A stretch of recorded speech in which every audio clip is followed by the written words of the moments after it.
Party के रहनुमा Farooq H Naik ने सिंध हाई कोर्ट के बाहर मीडिया से मर्दमशुमारी केस के हवाले से बातचीत करते हुए कहा, आज समाअत हुई जो हमने पॉपुलेशन सेंसस की जो क्या कहते हैं तरीकाकार है उसको चैलेंज किया है। सबसे पहले जो प्रॉब्लम है ये हर चीज़ सीक्रेट और कॉन्फिडेंशियल रखी जा रही है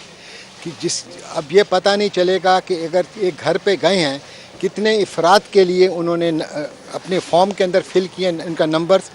और किसी घर को उन्होंने रखा है कि नहीं रखा है, ये सारी चीज़ें वो कॉन्फिडेंशियल रख के इस्लामाबाद भेज देंगे तो इसके अंदर बड़ी पेचीदगियाँ पैदा हो सकती हैं। कई लोग अगर किसी कोई घर का फ़र्द उसका नाम नहीं आया है तो कम से कम अगर उसके पास कार्बन कॉपी होगी या कोई नोटिस बोर्ड पे या वेबसाइट पर आएगा वो अपने तराज़ात दाखिल करके अपना नाम कर सकता है। फारूक एच नाइक ने गैर कानूनी तौर पर मकी अफराद के हवाले से बात करते हुए बताया, उसके अलावा बेअंदाज़ा इलीगल इमिग्रेंट्स हैं इस मुल्क के अंदर, उनको भी अगर पॉपुलेशन सेंसस में ले आया जाएगा तो एक प्रॉब्लम होगा। उनका अलग से लिस्ट बननी चाहिए पॉपुलेशन के सेंसस के साथ साथ लिस्ट के जो लिस्ट है पॉपुलेशन की लिस्ट के अंदर उनका नाम नहीं आना चाहिए, क्योंकि इस सेंसस के बाद नेशनल असम्बली की सीट्स पर भी फ़र्क आएगा। इस जो नेशनल फाइनेंस कमीशन के थ्रू रेवेन्यू डिस्ट्रीब्यूट होता है प्रोविंसेस को उसके अंदर भी फ़र्क आएगा और जो फेडरल गवर्नमेंट की जॉब्स हैं कोटा सिस्टम है उसमें भी फ़र्क आएगा। तो इसलिए जब तक इसके अंदर इन चीज़ों के अंदर ट्रांसपेरेंसी नहीं होगी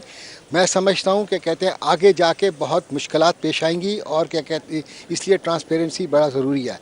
जो आज हाई कोर्ट के अंदर जो ये पिटीशन हुई उनका ये जो जज साहब थे उनका जो डिवीज़न बेंच किया है जस्टिस मुनीब अख्तर साहब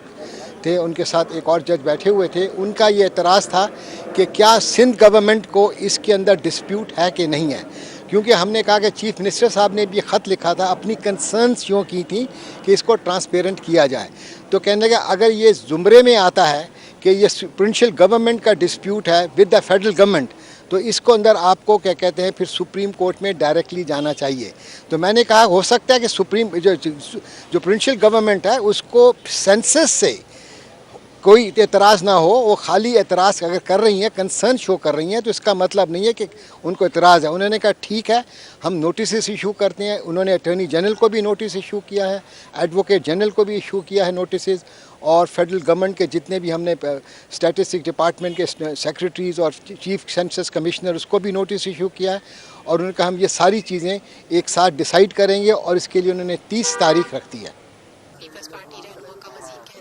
देखिए जी हमारी कोशिश ये होगी कि ये जल्द से जल्द 30 तारीख को पेशी हो जाए, फैसला हो जाए या 1-2 दिन के अंदर हो जाए। बेसिकली जो देखिए article 19A of the constitution ये कहता है कि राइट ऑफ इंफॉर्मेशन है, हर इन शख्स को कोई इंफॉर्मेशन गवर्नमेंट के महकमे से लेना चाहे क्या कहते हैं अदालत से लेना चाहे वो उसका हक है article 19A of the constitution के नीचे। अगर कोई भी कानून बनता है हुकूमत चाहे प्रोविंशियल गवर्नमेंट हो चाहे फेडरल गवर्नमेंट हो कोई भी काम करती है जो कि और एक शख्स कहता है मुझे इसके बताया जाए और अगर उसको नहीं बताती सीधा राज में रखती है यह आइन की खिलाफ वर्जी है, फंडामेंटल राइट्स की खिलाफ वर्जी है। इसके लिए हमने लॉ को भी चैलेंज किया है, जो स्टैटिस्टिक रीऑर्गेनाइजेशन एक्ट है 2011 का, उसको भी हमने उसके जो शिक है उसको हमने चैलेंज किया कि ये सीक्रेट और कॉन्फिडेंशियल नहीं रख सकते, आवाम को हर चीज़ बतानी लाजिम है, जमहूरियत है और हर शख्स का हक है कि जो भी हुकूमत कर रही है उसके बारे में वो उसको इंफॉर्मेशन होनी चाहिए, देंगे और देना।